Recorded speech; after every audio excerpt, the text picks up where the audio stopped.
Supporters groups. They come in all shapes and sizes and embrace different colors and causes. Some are small, some are big, some are medium sized. Some teams have one supporters group, some have many, some have none, and that's a shame. St. Louis City has, well, a lot. Here's 8 of them on your screen right now, and I know there's more of them I'm not including. The St. Louligans are the granddaddy of them all. Florida Noise just won't shut up. The Santos están muy calientes y picantes.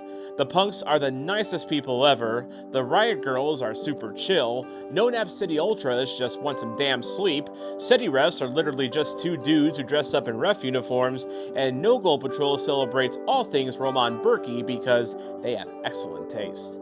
And they all share one thing in common: their love for St. Louis City SC. They all play well together, they all gather together before, during, and after matches, and they all support different causes outside of the team. But there's one group that I haven't mentioned, a group that is a voice of the voiceless, a face for the faceless, and the beat of some big hearts. And in the spirit of Robin Hood himself, they are the spotlight on the marginalized. They are the Thieves. And I spoke to this very man holding this flag about what makes the Thieves so special. I got more involved. I wanted to be more involved. I like, I love the mission statement. I love what we're here for, right? Like, I love that we are increasing the support for marginalized communities in St. Louis. Alex Groves is one of the leaders of the Thieves, and as he details, the group kind of got off to a dubious start, but one that rather befits the name, the Thieves. It's like an inside joke. Long time ago, back in the early days of St. Louis City, right? The team announced a color palette. Remember when they launched their color palette? City Red, River Blue, Electric Yellow, Arch Steel. Well, whatever consulting firm, whatever marketing firm, however they came up with that color palette, came from some company. That company had also done something the same or very similar colors, like, different shades, but pretty much the same for a small Division 3 or 4 team in Minnesota. As soon as it launched, their supporters, in good-hearted, good-natured ribbing, were like, oh, okay, well, I guess the MLS team could just take whatever colors they want, so they started hashtagging St. Louis Thieves. Well, around that same time, 3 or 4 years ago, our founding members, Sarah Robertson, Nancy Carver, and another individual, Meredith Nicholas, from outside of St. Louis, but the 3 of them kind of were pitching an idea of a supporters group in St. Louis that was focused on marginalized communities, and uplifting them, bringing them into the soccer world, but also giving the impression that, hey, this is for everybody. We want to help. We want everybody to be here.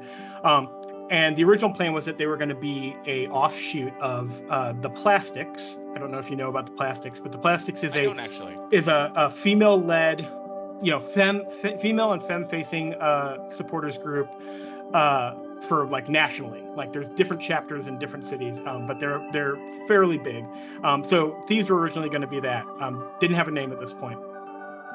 Then all that stuff started happening on Twitter, and it was kind of a concept of, I wasn't even a thief at the time, like a member of this committee, but I kind of pitched on Twitter like, hey, it'd be cool if we took this name and took it back, right? Like, we made it something positive, and they were already thinking that as well. So that's where the name came from. That was like, okay, fine. Yeah, you want to call us Thieves? We are the Thieves, but we're going to use that name to do something positive for our community. And with the help of the St. Louligans, the Thieves were born, and they went right to work. But one of the things that they never really did outside of raising money was physical help, right? Getting down into the community, hands-on volunteer work. So that's where the Thieves came in. That was the original idea, was let's let's help these marginalized communities.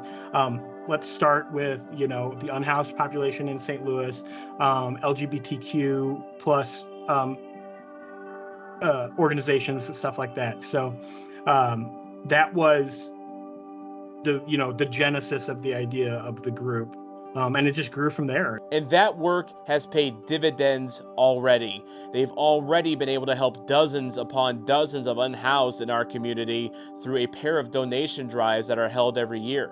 For all the years that the Thieves has existed, one of the things that we have championed and pushed through this whole process is our unhoused package drives. So that's been our most consistent fundraiser and volunteer activity that we've done every year. So we do a spring and a fall one every year.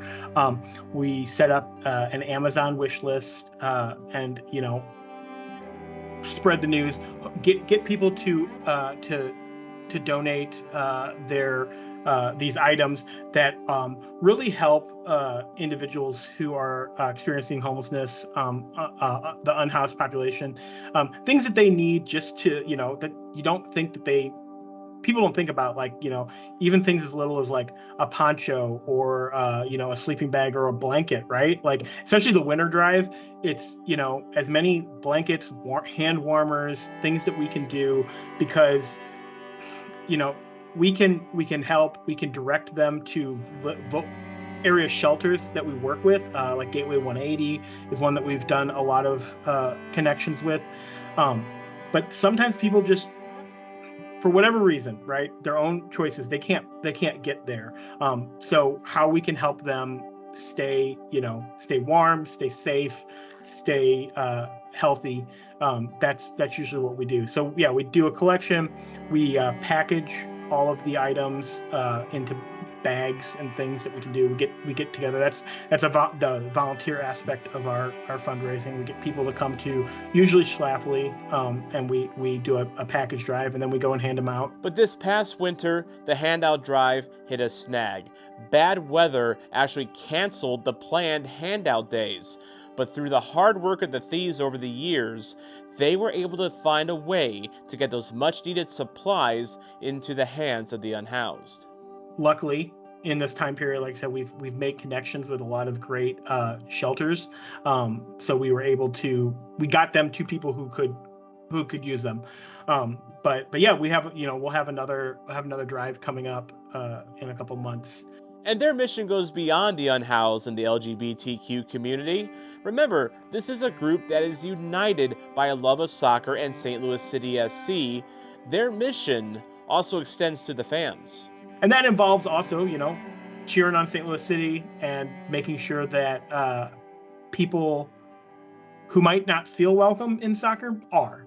That's the other thing. I think making sure that we are creating a welcoming environment for any soccer fan, and people who might not even think that they're soccer fans. Maybe they think that they're not welcome at a soccer game. But, as a Thief, I want to say, you're definitely welcome with us. So how do you become a Thief? If you can only volunteer, great. If you can only donate money, great. And if you want to help them out, you can check out their website, stlthieves.com, and follow them on their social media platforms. There's no cost to join, except a request that you donate to a local cause. In turn, you'll be put on a list to be contacted in the future if you are able to help out in any of their ventures coming up this year and beyond. And if you found this video informative or have decided to join the Thieves after watching this, drop a comment below and like and subscribe. I would like to highlight more supporters groups as time goes on. I'm your soccer zombie, Tom Franklin, and I'll see you next time.